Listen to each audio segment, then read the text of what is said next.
Shalom, shalom. My name is Davon Mays, and today we are going to be talking about Genesis chapter 1, verse 1. In the beginning, God created the heavens and the earth. I'm going to be approaching this from a very simple point of view. Um, many commentaries and oceans of knowledge on this one verse. But I'm going to walk through it a little bit and just keep it as simple as possible. So, in the beginning, God created the Aleph and the Tav. Um, this would be the beginning and the end. So, the word 853 in the Strong's at eth, depending on your dialect. Strong's concordance, untranslatable mark of the accusative case. So, I said I was going to keep this simple, but there is one secret that I wanted to point out. Bereshit bara Elohim at. So depending on how deep of a level that you're in, if you're beginner in Hebrew, you probably won't understand this, but grab some dictionaries, grab some commentaries, you'll understand Aleph Tav, the beginning, the end, in other words, the Alpha and the Omega. A lot of the teachings come from this verse because it's basically telling you in the beginning, God created the beginning and the ending right there in the very first verse of Genesis. So no one can find out. Ecclesiastes 3 and 11. He has made everything beautiful in its time. Also, he has put eternity in their hearts, except that no one can find out the work that God does from beginning to end. So it's very interesting that we as people cannot grasp that God doesn't have a time frame. What was he doing before he created people? How can he just always have been? Like that doesn't make sense to us because we live in time. We measure everything in time and years, and he's not subject to that. So it's just a fascinating concept altogether. Declaring the end from the beginning. Isaiah 46 and 10, declaring the end from the beginning and from ancient times, things that are not yet done, saying, my counsel shall stand and I will do all my pleasure. Well, God's counsel was that he created the heavens and the earth, and they still stand today. Ecclesiastes 7 and 8, the end of a thing is better than its beginning. So people always ask, why did God create all the world if he can see the future? Why did he create a world with all these problems and we're going through all these things? Why didn't he just create us and put us in heaven and we wouldn't have to go through all that? Well, there's a concept called the bread of shame, meaning if you don't work for something, you don't feel you deserve it, you won't appreciate it. And the fact that he said the end of a thing is better than its beginning, it was worth all the things that people go through. And you just got to work through it. People can't wait till they retire. They can't wait to go on vacation. But before you go on vacation, you got to pack your bags. You got to get everything ready. You got to go to the airport, wait in lines, and then you get your vacation. At the end of the matter, you went on vacation. So the end of a matter is better than the beginning. Proverbs 20 and 21. An inheritance gained hastily at the beginning will not be blessed at the end. So moving too fast with certain situations, they don't work out so good. And God has shown us process and patience. So we really have to practice learning the processes of things and patience. A child takes 9 months to come to the world, but it's well worth it. But you got to wait. You can't rush such things. And his patience is on a grand scale that we can't even imagine. So we definitely have someone to learn these concepts from. Time, energy, material, or vessels. So in the beginning, this will be our concept of time because we know beginnings of things, but God doesn't have a beginning. But for us, he gave us a point of reference. Time, the indefinite continued progress of existence and events in the past, present, and future regarded as a whole.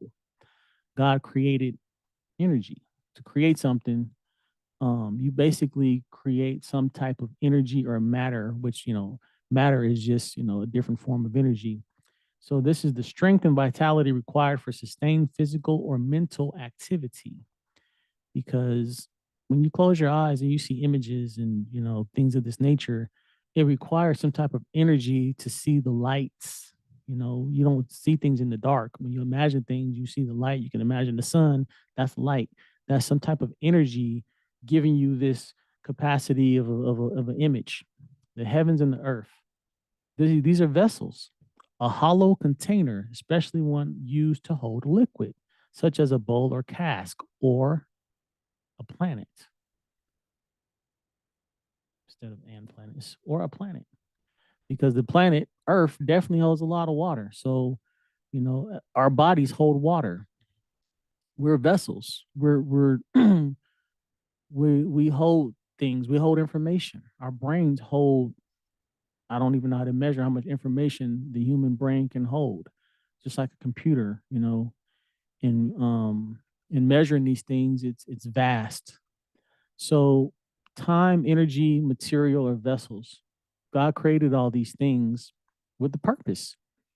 The time, so we can measure events, the energy, so we can create things, because we ourselves are creators and you need energy to create. And we know how to shape and mold materials or vessels. And we use these vessels, and we ourselves are used by God as vessels to get things done. It says he took Adam and placed him in the garden to work. That was a vessel for him to work. God used Adam to work the earth. So, and Adam needed energy, right? He needed something to work, and this would be another vessel to be worked on. So it's a whole combination of things that was created. How to measure time. Genesis 1:14. And God said, "Let there be luminaries in the expanse of the heavens to separate between the day and the night, and they shall be for signs and for appointed seasons and for days and years." So we know we have calendars, watches, sundials, lots of different ways to measure time. And of course, the sun and the stars, people use them to navigate, especially captains of ships in ancient times. Even probably today, we got GPS and things like that. But some people are still smart enough to use these signs. um, Isaiah 47:13. You are wearied in the multitude of your counsels. Let now the astrologers, the stargazers, and the monthly prognosticators stand up and save you from what shall come upon you. So we also have people who can read these stars and times and things of that nature. Sometimes it's not always correct, but there are people who have these talents. And unfortunately, in this specific verse, these people were not able to see their way out of a problem, even though they knew it was going to come. So we have this knowledge and we have this information, and it was all created. And of course, with anything, you can use things for good or for bad. You can use a gun for good or bad. You can use water for good or bad. You can use food for good or bad. People can take any situation or anything and use it for a negative purpose. The astrologers, the stargazers, the monthly prognosticators. So we have Bakokabim, we have Samavim, and we have Hobare. So stargazers, astrologers, and another word for astrologers. So this ancient wisdom is something that a lot of people overlook. The ancient Babylonians, the Chaldeans were masters of these things. Abraham was aware of these things. So there is wisdom and knowledge in these things, but again, people can abuse this information. So I'm not promoting, or neither am I dismissing this ancient wisdom that we still have and use today. What is God? If God created the heavens and the earth, what is God? Job 36:26. Behold, God is great, and we do not know him, nor can the number of his years be discovered. So when it said earlier, he put eternity into our hearts, so we will not know what he's been doing from the beginning to the end. That's the simple truth. His years cannot be discovered. Um, it's just one of those things that if you get to live eternally in his presence, maybe we can ask some good questions, you know? Ecclesiastes 3 and 11. He has made everything beautiful in his time. Also, he has put eternity in their hearts, except that no one can find out the work that God does from beginning to end. So we don't know what God is, what he is. We know of a creator, but we don't know what God is. He's not energy. A lot of people would assume he is energy. Now, he created energy as we know it, like power, for instance. And to create a sun, there had to be some dynamic force, power, ability, electricity, whatever you want to call that, heat, whatever you want to measure that in, to create a sun.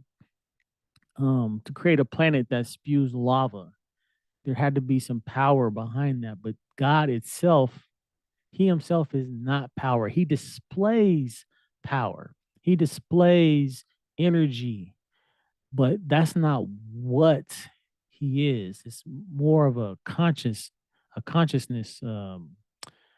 more of a spiritual thing. And I think Job says it perfectly. We do not know him. We know of God. We know what he's capable. We don't even know what he's capable of, but we know what we've seen him be capable of.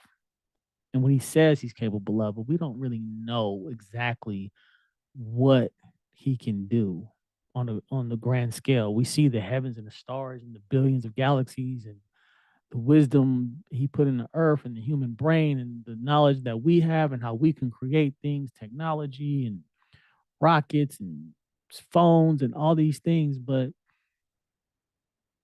we don't really know how vast the wisdom that he would, possess. It's the number of his years cannot be discovered, nor can we know what he knows. Then I guess we would be God, right? What is God? Is God energy? Psalm 33 and 6. By the word of the Lord, the heavens were made, and all the host of them by the breath of his mouth. So he spoke the universe into existence. You can say that that's some type of energy, some type of power, some type of big bang concept.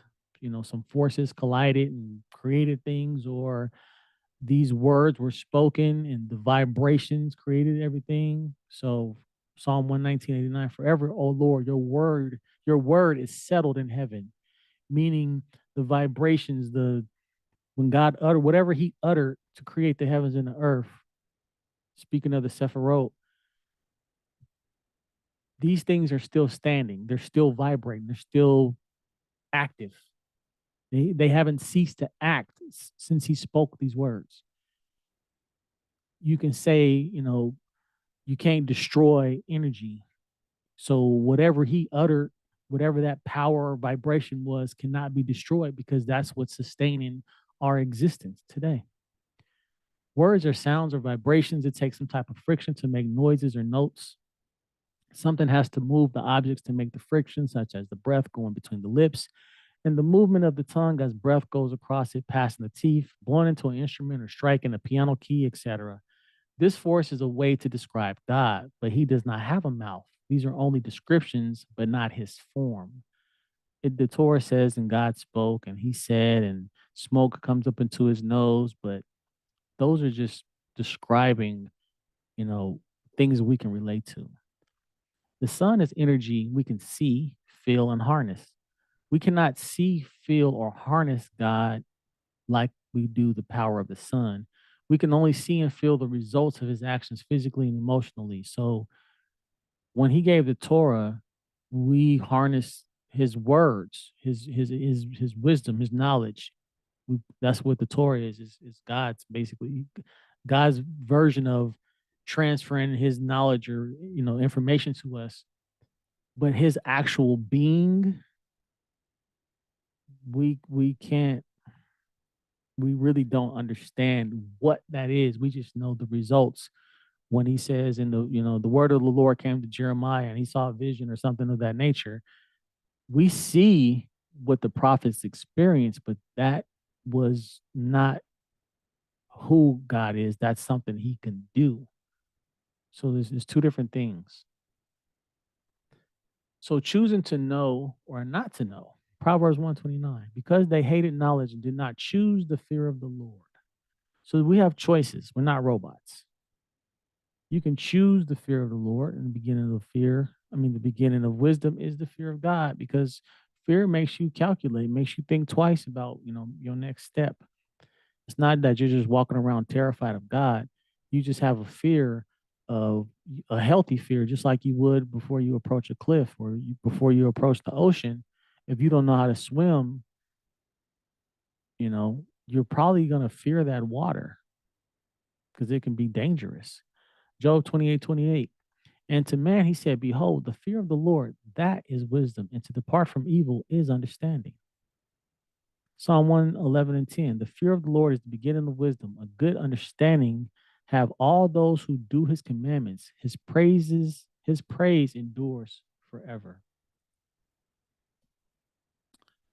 A good understanding have all those who do his commandments. So when you understand something, it's a great thing, because we know Solomon tells us,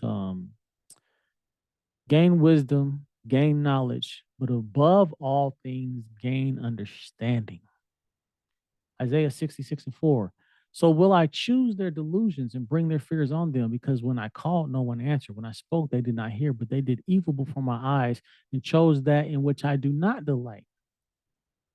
So since you didn't choose God, he will choose for you.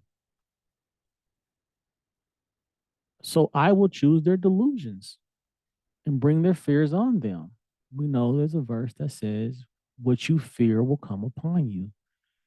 And it's basically not so much a punishment, but avoiding a warning. If there's a lake and the sign says no swimming, crocodiles in the water, and you go in that water and there's crocodiles and they get a hold of you, was that a punishment or was that you avoiding the warning? So, you know, um, that's a choice. That's not a robot. We have these, we have to make good choices. Choosing not to know, Jeremiah 24:7. Then I will give them a heart to know me, that I am the Lord, and they shall be my people, and I will be their God. And they shall return to me with their whole heart. So when you choose God, he chooses you. Jeremiah 31:34. No more shall each, no more shall every man teach his neighbor, and every man his brother, saying, know the Lord, for they shall all know me.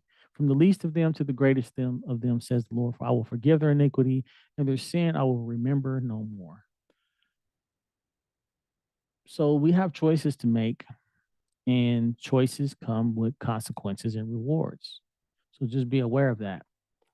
So we can choose to know that God created the heavens and the earth, or we can ignore that and think we're just randomly here and nothing I do matters, and I can just, live my life however I want. And when I die, that's it. I just go back into nothingness. Or you can know that God created the heavens and the earth with a purpose, and you will be judged for everything you do. And there's reasons behind all this. And this is why the Torah, which means instructions, was given to us. I have set before you life and death, blessing and cursing. Therefore, choose life. Deuteronomy 30:19. I call heaven and earth as witnesses today against you, that I have set before you life and death, blessing and cursing. Therefore, choose life, that both you and your descendants may live. Choose life. Don't choose death and cursing. Exodus 7:3. So this is a very famous verse or concept that is, needs to be explained. I will harden Pharaoh's heart and multiply my signs and my wonders in the land of Egypt. So if God is going to harden Pharaoh's heart, that doesn't sound like any free choice, right? Exodus 8:15. But when Pharaoh saw that there was a relief, he hardened his heart and did not heed them, as the Lord had said. Now, what did God say? For I have hardened his heart and the hearts of his servants. Exodus 10:1. Now the Lord said to Moses, Go into Pharaoh, for I have hardened his heart and the hearts of his servants, that I may show these signs of mine before him. So let's read 1 Samuel 6:6 and compare these. Why then do you harden your hearts as the Egyptians and Pharaoh hardened their hearts? When he did mighty things among them, did they not let the people go that they might depart? So did God harden Pharaoh's heart, or did Pharaoh harden his heart? So when you read the story in Exodus, Pharaoh hardened his heart first, and when he kept doing it, then God hardened his heart. Just like before, when it says choose life, choose this, choose that, then it says, since they did not listen when I called, then I chose their delusions. So when you're given a chance and a choice and you blow it after so many times, God will get rid of his patience or run out of patience, just like any parent. And then the punishment comes. You get so many warnings. And every time Pharaoh or Moses would tell in the book of Exodus, Moses would tell Pharaoh, I'm going to do this and let the people go. Pharaoh would say, okay. And then he would go back on his word. To where Moses had to tell him at one point, like, stop playing. Last time you said you was going to let people go, like, quit playing. Like, you only going to get so many chances, is basically what it's saying. So it says, why then do you harden your hearts as the Egyptians and Pharaoh hardened their hearts? It doesn't say God hardened their hearts right here. He eventually did, but they had a choice. And we know they had a choice because there's a verse in Exodus that says, when a certain plague came, it says the Egyptians that feared the Lord brought their animals in and they weren't harmed. So that means there were some Egyptians that did fear God and choose the fear of the Lord. And that's why their animals got saved and nobody else's did. Right. So you got to put things in context and you have to keep reading. You can't cherry pick verses. Knowing God on another level, we only experience what we perceive with our senses and our imagination. We are limited in this physical realm and physical body. Ecclesiastes 12:7. Then the dust will return to the earth as it was, and the spirit will return to God who gave it. So this is another level of experiencing God. If your spirit was to return to God, what information would it take back with it? You would know God on a physical level. Then when that spirit returned to God, you will experience him on a whole nother level. Genesis 35:18. And so it was as her soul was departing, for she died, and she called his name Ben-Oni, but his father called him Benjamin. Excuse me. So this shows us when you die, your soul leaves. Her soul was departing. Where did it go? Well, Ecclesiastes told us the spirit will return to God who gave it. So when she died and her soul departed, the body gets cold, rigor mortis sets in, because there's no more energy in it. The life is gone. There's no more soul in it. There's no more animation. So when God created the heavens and the earth, and then of course he formed man out of the dust of the soil, and then he blew into his nostrils the breath of life, he animated these bodies, which with your soul. So this act of creation is science. You build a AC unit, you plug it up, and now it works. You unplug it, it doesn't work. Science. Their energy has to go into the unit. It powers the unit works. The soul goes into the body, powers the body, the soul leaves, the body doesn't work. It's the same concept. Can we know God? Is that even possible? We can know him on the physical level. Like I said, we can see the creation. We can prophets have prophecy, they have visions. Jeremiah 1:5. Before I formed you in the womb, I knew you. Before you were born, I sanctified you. I ordained you a prophet to the nations. So here God's telling Isaiah, I knew you before you went into your mom.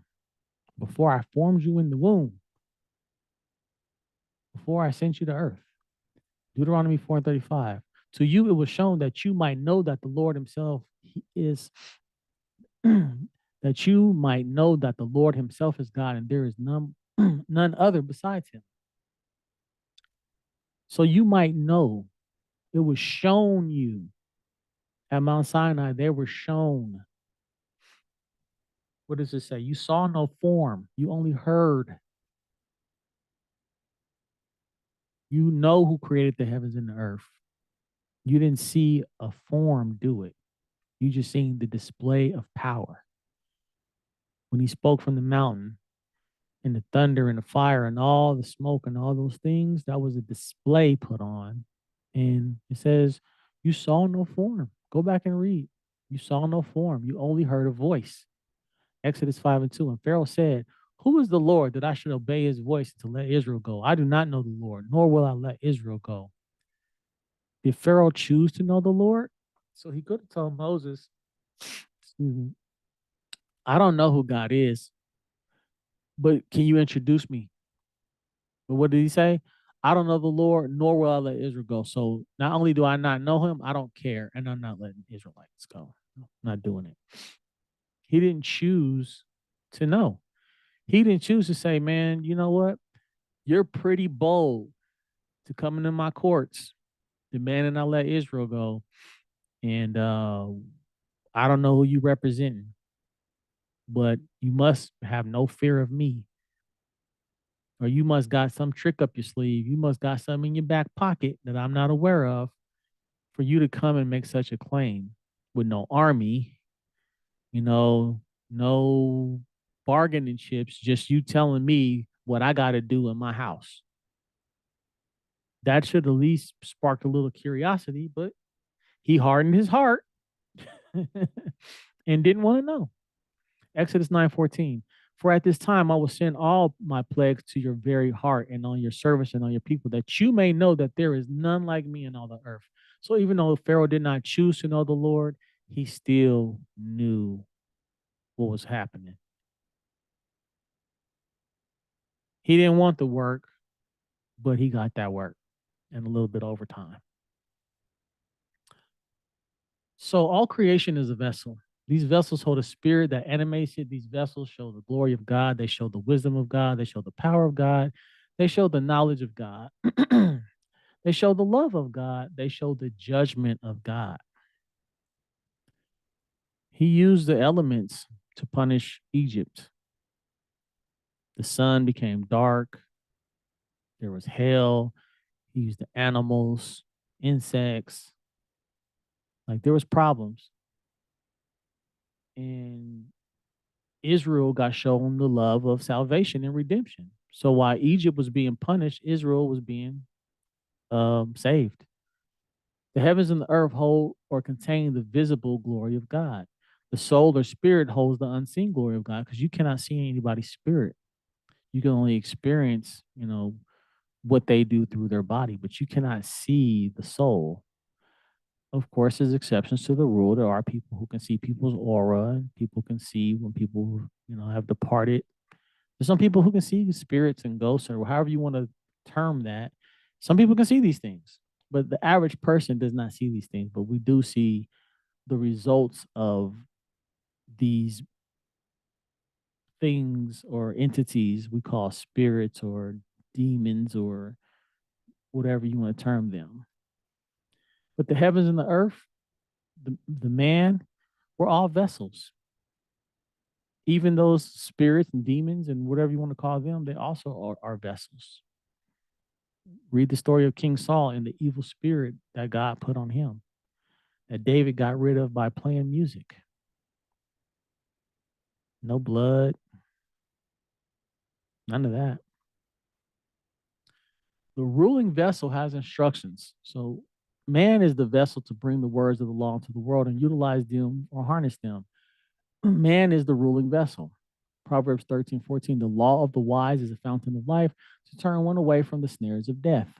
The law of the wise, the Torah of the wise. In other words, sometimes when you see law or the word instruction, it's not always Torah. Sometimes it can mean discipline. So just to, give you a background on that. Some translations don't always say this exact same thing. So sometimes, um, you know, the word instruction or law is translated as musar or discipline as well, which is another vital thing. If you're not disciplined, then you can make mistakes. Proverbs 8:12-15. I, wisdom, dwell with prudence and find out knowledge and discretion. The fear of the Lord is to hate evil, pride and arrogance in the evil way, and the perverse mouth I hate. Counsel is mine and sound wisdom. I am understanding. I have strength. By me, kings reign and rulers decree justice. So, but with this specific counsel and sound wisdom that kings reign and rulers decree the justice from, what is that? That would be the law of the wise. That would be the Torah. That would be Musar. That would also be discipline or instruction in order to bring these things about through the vessels, of course. Just like gas has to go in the motor propels the boat through the ocean. There's vessels involved in all this. Purpose of the time, energy, and vessels. Exodus 13:9. It shall be as a sign to you in your hand, on your hand, and as a memorial between your eyes, that the Lord's law may be in your mouth. For with the strong hand the Lord has brought you out of Egypt. So the purpose is to put this Torah in the mouth of the people. Exodus 18:20. You shall teach them the statutes and laws and show them the way in which they must walk and the work that they must do. So that we have a job to do. Exodus 44:23. And they shall teach my people the difference between the holy and the unholy, and cause them to discern between the unclean and the clean. So you got to make distinctions. You got to know the purpose of the time, energy, and vessels. Because as a stargazer, you can manipulate time. As a practicer of different types of craft, you can manipulate energy, and you can manipulate vessels. So you have to be very careful with dealing with time, energy, and vessels and their purpose. To know good and evil. Genesis 3:22. Then the Lord God said, behold, the man has become like one of us to know good and evil. And now, lest he put out his hand and take also of the tree of life and eat and live forever. So now we've been introduced to good and evil. There's no turning back. Deuteronomy 1:13. Choose wise, understanding, and knowledgeable men from all among your tribes, and I will make them heads over you. So to make leaders in this world, we need to choose wise, understanding, and knowledgeable people, not just popular people, not because of people's beauty, not because of their muscles or how much money they got. Wise, understanding, and knowledgeable. Proverbs 12:26. The righteous should choose his friends carefully, for the way of the wicked leads them astray. The righteous should choose his friends carefully. That says so much about so many things. Whatever you do, choose carefully. Why good and evil? Psalm 37:27. Depart from evil and do good and dwell forevermore. Ecclesiastes 12:14. For God will bring every work into judgment, including every secret thing, whether good or evil. Genesis 15:1. After these things, the word of the Lord came to Abram in a vision, saying, do not be afraid, Abram. I am your shield and your exceedingly great reward. So, reward is when you overcome evil and do good. Depart from evil and do good and dwell forevermore. So, now that we know these things, what are we going to do about it? Why know good and evil? Well, God originally said, don't eat from the tree. And we didn't listen, and we see the results. So we know evil, but we also know good, because from that span of time, thousands of years, we've seen a lot of good come to the world. Lots of families born, lots of technology, lots of creation. And we've seen a lot of destruction as well. But This is what happens when you know good and evil and you have choices. And, out of the billions of people on earth, everybody's not going to fall under the same branch of thinking. The Lord rewarded me. 2 Samuel 22 and 21. The Lord rewarded me according to my righteousness, according to the cleanness of my hands, and he has recompensed me. So we see a reward for being righteous, for choosing good over evil. Psalm 19, 7 through 11. The law of the Lord is perfect, converting the soul. The testimony of the Lord is sure, making wise the simple. The statutes of the Lord are right. Rejoice in the heart. The commandment of the Lord is pure, enlightening the eyes. The fear of the Lord is clean, enduring forever. The judgments of the Lord are true and righteous altogether. More to be desired are they than gold, yeah, than much fine gold. Sweeter also than honey and the honeycomb. Moreover, by them your servant is warned, and in keeping them there is great reward. Nothing wrong with choosing good right there. To do you good in the end. Psalm 73 and 24. You will guide me with your counsel and afterward receive me to glory. What does that mean? Receive me to glory. I'll let you think about that one. Deuteronomy 8:16, who fed you in the wilderness with manna which your fathers did not know, that he might humble you and that he might test you to do you good in the end. So if a person is 80 years old, kept all the mitzvot his whole life, he's about to die, and let's say, he's only got a grandson or something, is that, or somebody, even if he has, a whole family to leave something to, is that doing him good in the end? Or does that just mean in the end of his life, now he gets to walk into his eternal life? He's no longer in the spiritual, in his physical body. Now his spirit is going to return to God who gave it. And then the real life begins, that he might test you to do you good in the end. Ponder, ponder, ponder, ponder on that one. Then I understood their end. Psalm 73, 12 through 17. Behold, these are the ungodly who are always at ease. They increase in riches. Surely I have cleansed my heart in vain and washed my hands in innocence. For all day long I have been plagued and chastened every morning.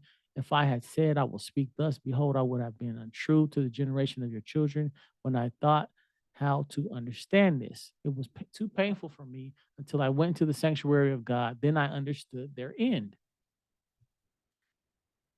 He's basically in Psalm 73 stressing out about why the wicked get away with murder, figure of speech. But why does everything always work for them?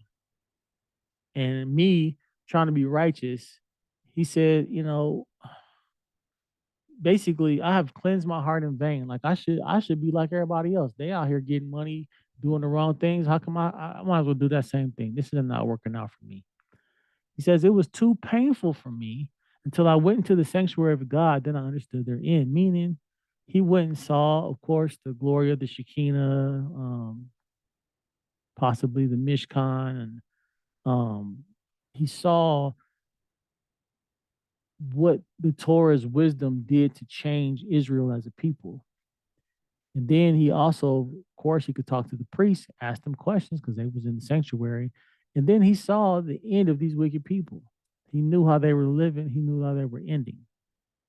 Deuteronomy 32 and 4. He is the rock. His work is perfect. For all his ways are judgment, a God of truth, and without iniquity, just and right is he. So he's the rock. He's perfect. All his ways are judgment. And he's not playing. Judgment can be good or bad. A God of truth and without iniquity, just and right is he.